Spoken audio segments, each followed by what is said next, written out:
բազմաթիվ բառեր, բազմաթիվ խոստումներ, բազմաթիվ մանիպուլյացիաներ, այսինքն իրադարձությունը եղել է, դեպք է եղել է եւ ինքը մեկնաբանում է։ Կարիք չկա մեկնաբանելու։ Այսինքն մենք դատում ենք, գնահատում ենք մի ձևով, արդյունքներով։ Եթե հիմա Նիկոլ Փաշինյանին վերցնեն, մի հատ թուղթուգրիչ վերցնեն, ցանկացած իր ամենամոլի երկրպագուն ընտրողը եւ ուզենա մի հատ գրի իր արած լավ եւ վատ կողմերը, ի՞նչ է գրելու։ Չկա, գրեթե լավ արած ոչինչ չկա։ Ես նախնական շրջանում իհարկե կար այդ համակարգային կոռուպցիան իրականում քանդվեց, չկար, այդ փոքրիկ կենցաղային կոռուպցիաները հիմա էլ չկա։ Բայց եթե կշեռքի նժարի վրա դնում ես, անգնահատել ես, երկիրը կորցնես, երկրի մեծ մասը կորցնես, այդ մեր, որ ասում են ինքնիշխանություն ասածը բառերով ասված չի։ Ինքը հենց այդ Ամերիկայի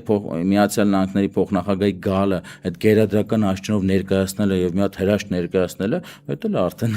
շատ լուրջ է, խոսում է մեր քիչ ինքնիշխան լինելու մասին։